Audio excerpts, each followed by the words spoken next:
Welcome back, everyone. Today we're diving straight into Kai-Hen Wizards Chapter 2. If you joined me for Chapter 1, you know how intense that debut was. From the mysterious boy's awakening to Zemu's ominous control and the shocking revelations about the flying country. Now, Chapter 2 picks up right where things left off, expanding the world, deepening the characters, and raising even more questions. Let's break it all down together, page by page.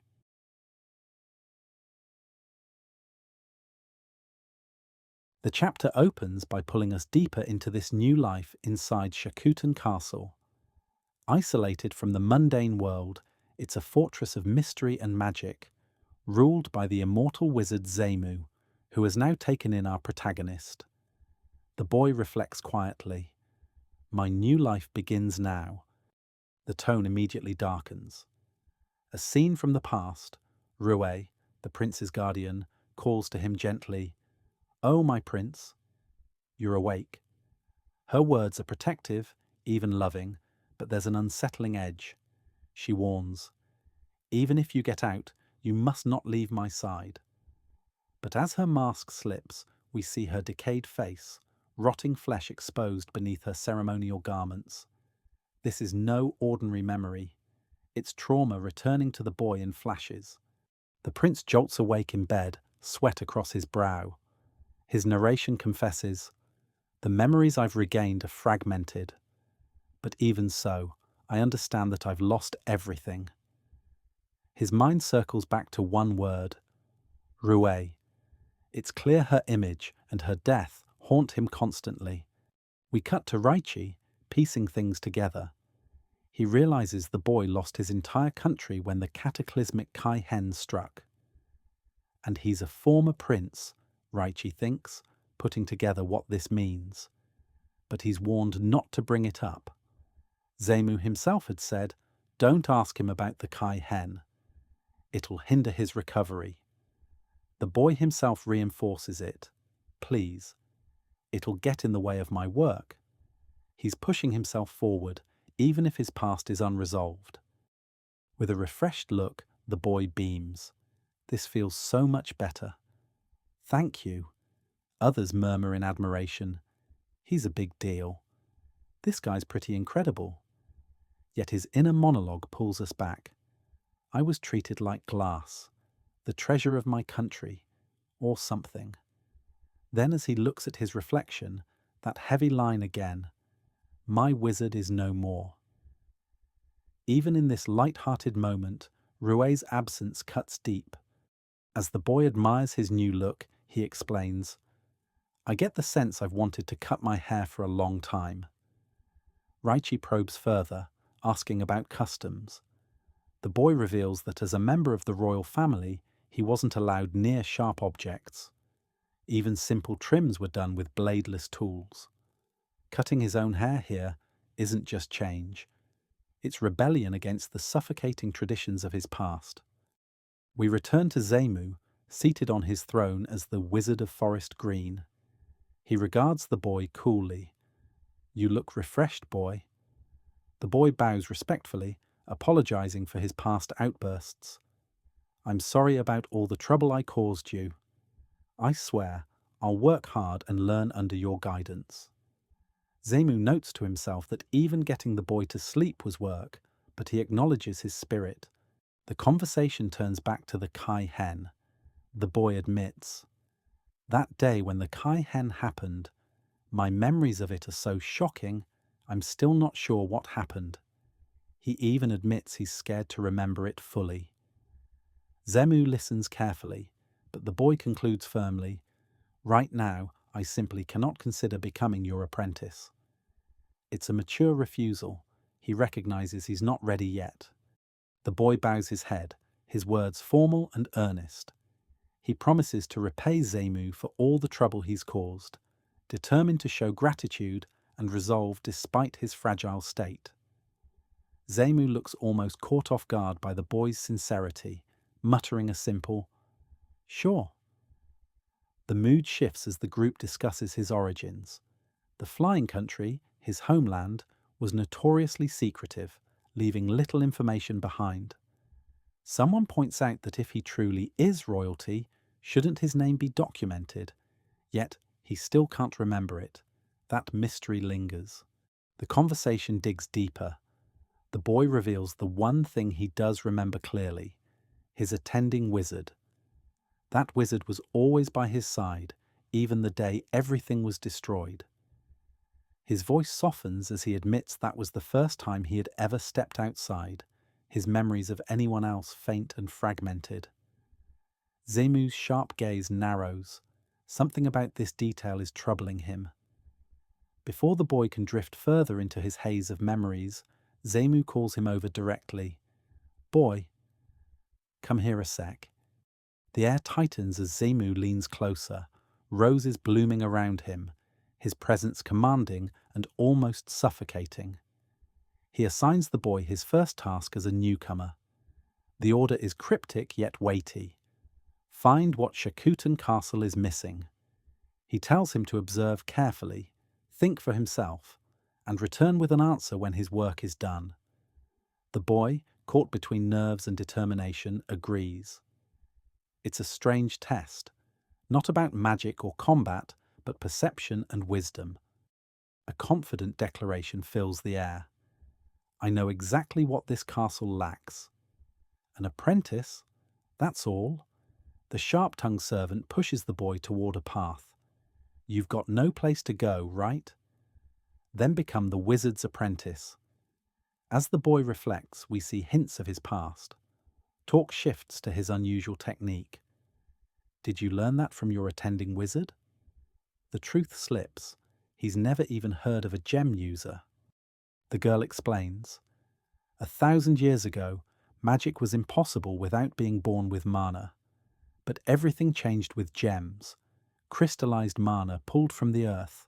These gems reshaped society. Mining them became the foundation of powerful nations. Now, ordinary people can wield magic through them. Mana isn't just mystical anymore. It's currency, technology, and survival. The lesson deepens. Those who use gems to cast spells are gem users. Stronger gems, stronger magic. But above them stand the wizards of the 7 colors. Immortal beings who draw mana directly from their territories. They're so powerful, they can even create gems themselves.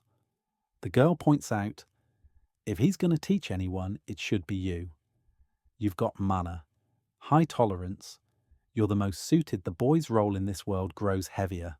The two arrive in a wild, overgrown chamber of the castle, sunlight streaming in, moss, mold, mushrooms. Nature has overrun it overnight. The girl explains, the castle decays fast, needing constant work to be livable. Their job today is to clean it all out. The boy, amazed by the green around him, steels himself for the task. Suddenly, something blorps up from the mold. A round-faced creature with sleepy eyes stirs. The girl introduces him without surprise. That's the master of this room, or maybe more like my colleague. His name is Iyo, a strange ally.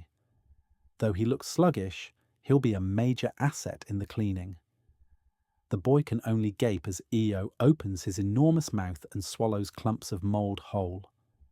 What an overwhelming asset! Back with Zemu, the Wizard of Forest Green lounges lazily on his throne, twirling his staff.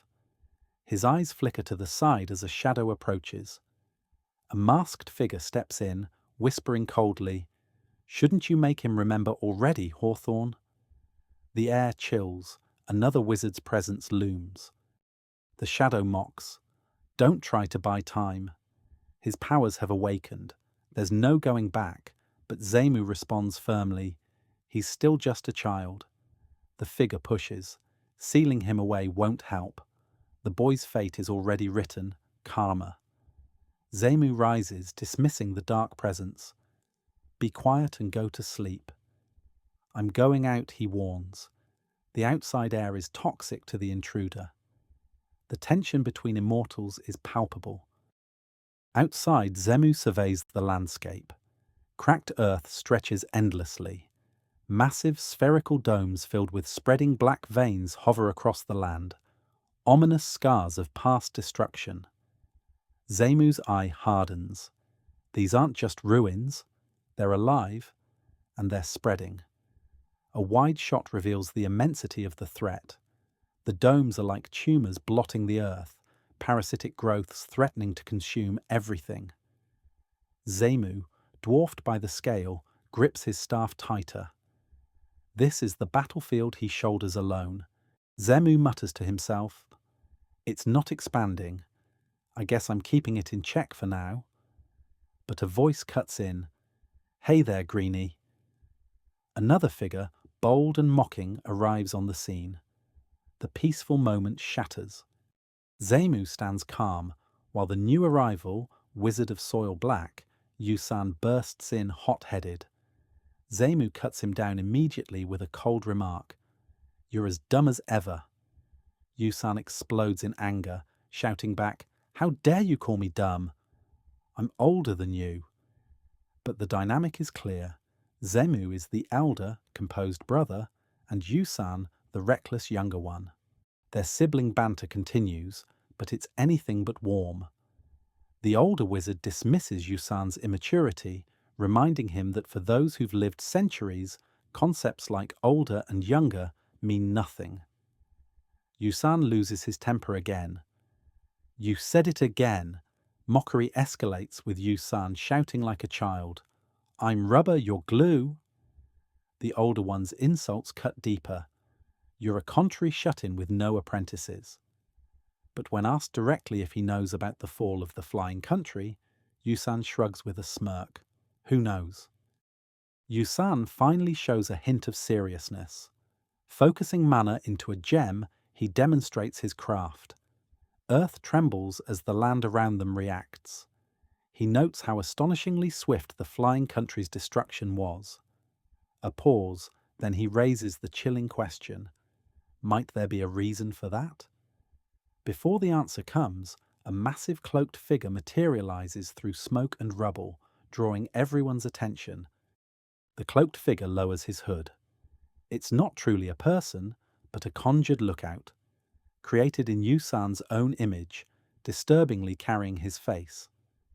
The figure explains casually, "Big Bro told me to create one, then head back." The scene shifts tone as the lookout straightens, ready to report. Anyway, about this incident, the mood grows darker. Yusan explains, Kai-Hen events are said to always emerge when a wizard of the 7 colors is nearby. That belief, however, has been shattered. The phenomenon has occurred here without warning. Greenie and the others look uneasy.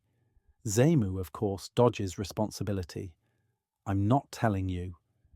With that, he vanishes, leaving tension behind. Meanwhile, back at Shakuten Castle, a gong rings out sharply, pulling us into the next scene. Back in the castle, the children are finishing their chores. The boy wonders aloud, "What do we do with all the stuff we've collected?" Before an answer can be given, the loud, echoing gong reverberates through the halls, startling everyone. Buckets topple, moss and vines splatter.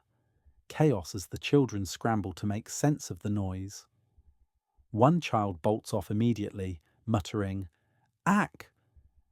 That was the gong. The child IYO races through the corridors, determined not to miss what comes next. The boy, confused, follows, while Raichi calls out, "Crap! Hurry up, new guy." The gong signals one thing, lunch at the mess hall. Inside we see the bustling dining room, workers and attendants already gathering around steaming food. The chef warns, "Wash your hands real good. At the very minimum, you have to clean up before joining us." Io smirks at the boy. "Listen carefully. We've got to get our seats before Io." Ukon, one of the attendants, makes a flashy entrance. With a sly grin, she waves her hand and unleashes her secret art. Speedy tail washing. The kids are engulfed in swirling motions as they're instantly scrubbed clean. "Here's a major freebie as a treat," she declares. The other attendants remark it's rare for Ukon to show such favoritism. The boy and Raichi, freshly washed, step into the hall, wide-eyed. The children line up with plates in hand. Raichi explains the rules with brutal honesty. It's eat or be eaten at the dining table. Grab your food before anyone else can. The boy nods nervously, but the chef approaches, towering and intimidating. So, you're a human child. What do you like? He asks, handing the boy a steaming plate. Caught off guard, the boy admits, I don't really have any preferences. My memory's still spotty. The chef comments under his breath, that's gotta be tough. Food is served. Steaming dumplings are set before them, so hot the air shimmers. The boy stares in awe. You eat things this hot? Raichi scoffs. You dummy. That's when food tastes best. The chef adds with a grin, those cost a ton. Lucky you. The boy hesitantly bites in, while the others around the crowded dining table dig in with excitement. The boy bites into his food, only to realize it's scalding hot. His face twists in pain, and everyone panics, telling him to spit it out. But he stubbornly refuses, holding it in with sheer determination. A moment that leaves even the seasoned diners impressed. He finally washes it down with water, gasping as though it's the greatest relief in the world. Water tastes so good, he exclaims, drawing laughs. His tablemates joke about his expression, while one leans in curiously to ask, Hey, new guy, what's your name? With surprising composure, the boy answers. In his past life, he was called Prince, even Treasure of the Country. The room reacts in shock, some laughing, others whispering at such a bold claim. Memories flash back, a royal setting, lavish meals and attendance. He recalls being treated as someone extraordinary, but also isolated. The boy admits openly, everything here is unfamiliar, but it's very interesting. He says life at the castle is fun, and that working helps distract him. Zemu presses him for his answer to the earlier question, what is this castle missing? The boy hesitates, realizing he doesn't know. Zemu suggests that sometimes outsiders notice what residents overlook. The boy reflects on his past. The place I lived wasn't typical. He grew up in an imperial villa, isolated from the royal palace. Protected by force fields, guarded only by his attendant Ru, it was a fortress too large for one child. He could have anything he wanted, except the one thing he craved most. Companionship. He recalls his upbringing. All my life, I was told I was special.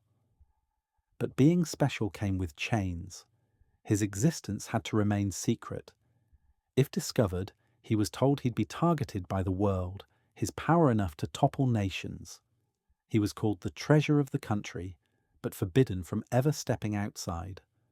Curious, the boy asks Zemu directly, is mana toxic to ordinary people? Zemu explains. Mana bends the laws of the world, a powerful force, but poisonous to those who live by nature's laws. The boy remembers how others treated him with caution, wrapped in spells and wards. Even the faint rose scent Zemu gave him acts as a barrier. Zemu clarifies. Those who can handle mana are wizards. That's why the boy was entrusted to him. The boy connects the dots, his mother, who died at his birth, and the many wet nurses who followed, all victims of mana's toxicity. Even Ru, the strongest wizard, suffered from its toll, her body scarred over time. The boy reflects inwardly. Deep down, I think I always knew. Ru would die for me someday. His narration is bittersweet. He longed to escape his golden cage, to see the outside world, to learn if the stories he read were true, and to discover how vast the world really was. The boy reflects on his time in the imperial villa. As royalty, he wasn't allowed preferences, no likes or dislikes. Customs dictated everything, even forbidding him from cutting his hair, since it was said to diminish his mana. Isolated, kept in the dark, he grew resentful, believing the outside world held everything he ever wanted. But more than his own frustration, he hated seeing Rue sad, her frail, marked body still pushing to guide him, to make sure he used his treasure properly. Her sorrow became his greatest burden. He admits Rue was his whole world. Losing her left a void, and with nothing anchoring him, he fears what path lies ahead. Will he protect others, or curse the world in vengeance? Zemu calls him a handful, but also recognizes the weight of his existence. The older wizard compares him to a raw gem, dangerous in its natural state. With his massive mana reserves, even one reckless act could shatter the balance of the world. But his true uniqueness lies not just in his mana, but in the ability tied to it. And then the revelation drops. His eyes hold the power to bring back the dead. Yet Zemu warns him, no matter what, he must never use it. The boy's wide eyes reflect both the awe and dread of this truth, as the chapter ends with a chilling cliffhanger. And that's how Chapter 2 wraps up, with a chilling cliffhanger. The boy's eyes revealed to hold the power to bring back the dead, but warned never to use it. It's a twist that completely reshapes the weight of his existence and sets the stage for everything to come. Now, if these first two chapters have felt long, that's because they are. Both are massive introductions to the world, the characters, and the lore. But from here on out, the chapters get much shorter, which means the reviews will be tighter and more focused too. Before you go, let me know in the comments what your favourite moment has been so far. Was it Zemu's calm authority, the boy's mysterious backstory, or this haunting final reveal? Thanks so much for watching, and I'll catch you in the next chapter review of Kai-Hen Wizards.